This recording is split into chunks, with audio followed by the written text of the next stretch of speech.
देश की बढ़ती जनसंख्या के साथ लोगों की जरूरतें बढ़ना भी लाजमी है। बढ़ती जरूरतें सरकार के लिए एक चुनौती हैं। इस चुनौती से लड़ने के लिए जहां सरकार पूरी तरह प्रतिबद्ध है, वहीं हमारी पंचायतें भी अपनी दूरदर्शी सोच के साथ गांवों में खुशहाली लाने के लिए पूरी तरह काम कर रही हैं। कभी बुनियादी जरूरतों से अछूते गांवों में अब बिजली, शुद्ध पेयजल, स्वास्थ्य, शिक्षा जैसी बुनियादी सुविधाओं का विस्तार होता नजर आ रहा है। गांव में बढ़ते रोजगार के अवसर से ग्रामीणों का शहर की ओर पलायन भी काफी हद तक थम गया है। सरकार द्वारा गांवों के विकास के लिए चलाई जा रही महत्वाकांक्षी योजनाओं के तहत गांवों में रोजगार को बढ़ावा देने की रोजगार गारंटी योजना मनरेगा का हाल क्या है? आवास विहीनों को सिर पर छत मुहैया कराने वाली इंदिरा गांधी आवास योजना का हाल क्या है? गांव में विद्युतीकरण की योजना का हाल क्या है? खाद्यान्न योजना के तहत क्या लोगों को मिल पा रहा है अनाज? शुद्ध पेयजल क्या मिल पा रहा है लोगों को?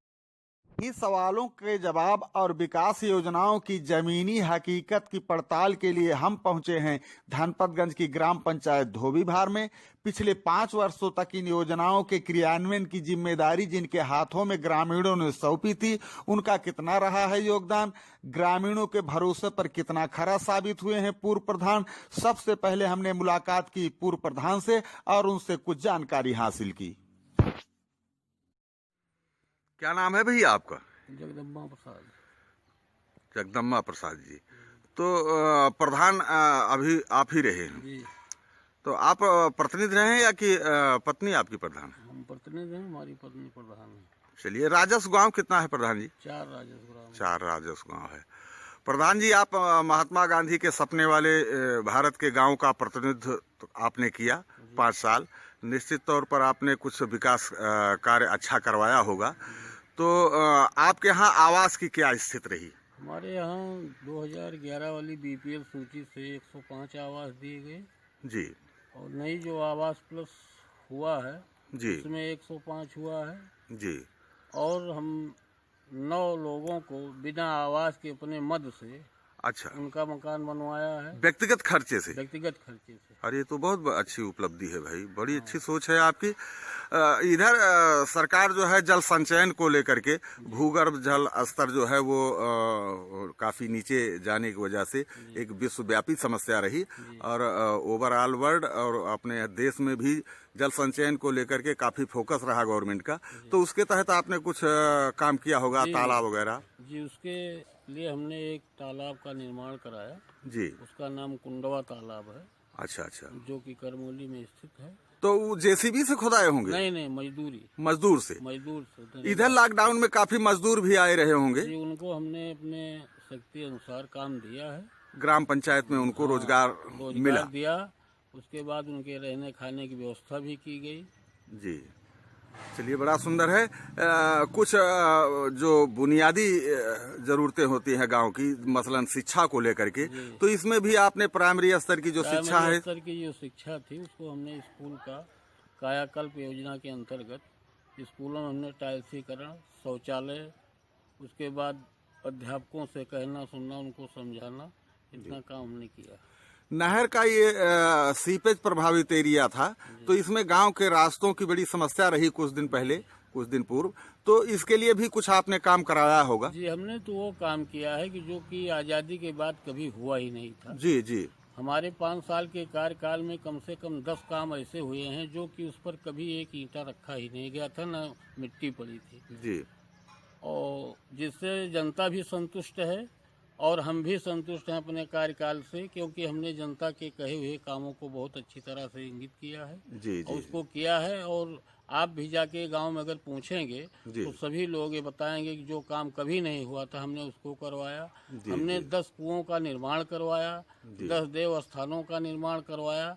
यथाशक्ति हमने जितना भी हुआ है हम अपने गाँव के विकास के लिए काम किए हैं। ये शौचालय भी कुछ आपने बनवाए होंगे? जी, शौचालय हमारे यहाँ 385 थे। जी, 385। इसका मतलब आपका गांव ओडीएफ है? जी, हमारा गांव ओडीएफ है, जिसमें से लगभग 150 आदमी अपने मतलब हमने पैसा दे दिया वो बनवाए हैं, बाकी हमने बनवाया है।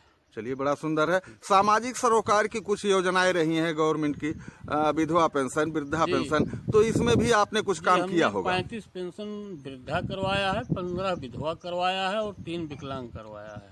चलिए आपने तो बहुत सुंदर कार्य किया है और इस बार आप पुनः मैदान में रहेंगे, परमात्मा चाहेंगे तो आप फिर से आएंगे चुनाव जीत करके, ये हमारी भी शुभकामना है। और रास्तों के लिए भी कुछ आपने किया है, खड़ंजा निर्माण जी, हमने लगभग 4 किलोमीटर खड़ंजा लगवाया है जी। अब हर पूरे को बताएं तो ज़्यादा होगा, लेकिन 4 किलोमीटर खड़ंजा लगवाया है और जहां बहुत ज़रूरी था वहां पर हमने खड़ंजा करवाया, क्योंकि इसके पहले जो भी प्रधान हुए थे वो कुछ किए नहीं थे, तो हमको समझिए शुरू से ही करना पड़ा था। चलिए प्रधान जी, इधर तो अब आपका कार्यकाल समाप्त हुआ और नए सिरे से चुनाव होगा। हो सकता है कि आपके मस्तिष्क में जनता के लिए कुछ और योजना रचना रही हो जो आप न कर पाए हो, तो कुछ आपके दिमाग में ऐसी कोई बात रही हो, बड़ा काम जो करना चाहते रहे हों और आगे। हम तो बहुत काम करना चाहते, समय कम मिला, लेकिन हम जनता के बीच में ही रहे, जितना कम कर सके उतना करे। अभी तो हमारे पास बहुत योजना है जी। हमारे यहाँ सामाजिक विषमता है जी जी जी। उसके बाद हमारे यहाँ 2-3 गांव उनको ऐसे राजनीतिक प्रतिद्वंदता, बस उनमें कुछ काम ही नहीं हुआ है। वहाँ तक हम पहुँचे हैं, केवल मिट्टी का काम हुआ है। वहाँ खड़ंजा कराना है, इंटरलॉकिंग कराना है जी। उसके बाद पानी की व्यवस्था भी करना। अभी हमने अपने कार्यकाल में केवल 1 तालाब बनवाया, अभी 2-3 तालाब बनवाना है। जी जी। तो काम तो बहुत है, अगर जनता चाहेगी तो मैं जनता के बीच फिर आऊंगा और जनता का काम करूंगा। पंचायत में विकास कार्यों की पड़ताल करते हुए हम पहुंचे इसी ग्राम पंचायत के गांव नारायणपुर में और ग्रामीणों से विकास योजनाओं के बारे में जानकारी ली।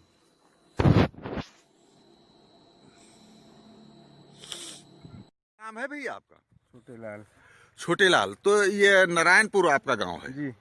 चलिए बहुत सुंदर है। ये सरकार जो है गांव के विकास के लिए तमाम योजनाएं चला रही है और उन योजनाओं में से कुछ लाभ आपको भी मिला है, जैसे शौचालय है या? हाँ, मिला है। अच्छा, शौचालय मिला है आपको जी।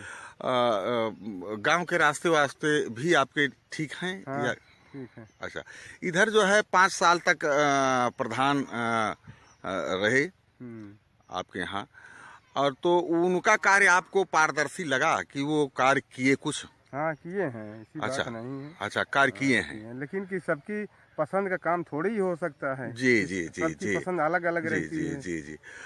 तो क्या आपको राशन वगैरह भी मिलता है? जी। कितने, 2 बार मिलता है कि 1 बार? नहीं, 2 बार मिल रहा था। अच्छा। हाँ। चलिए, तो 1 बार फ्री मिलता था कि दोनों बार? फ्री, 1 बार पैसे से मिलता था। चलिए बहुत सुंदर है। हम अपनी पड़ताल को आगे बढ़ाते हुए धोबीवार गांव की तरफ बढ़े तो खेतों में काम करती महिलाएं नजर आई, तो हमने उनसे भी जानकारी हासिल की।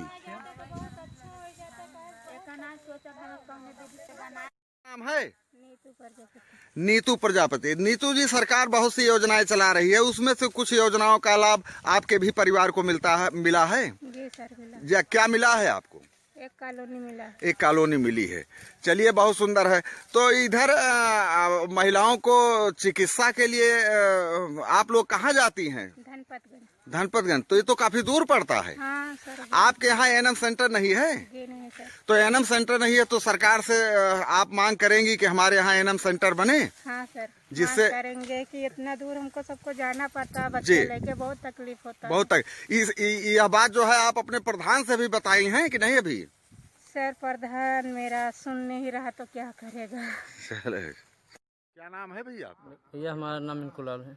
मिट्ठू लाल। तो मिंकू लाल। कौन गांव है आपका? धोबीवार।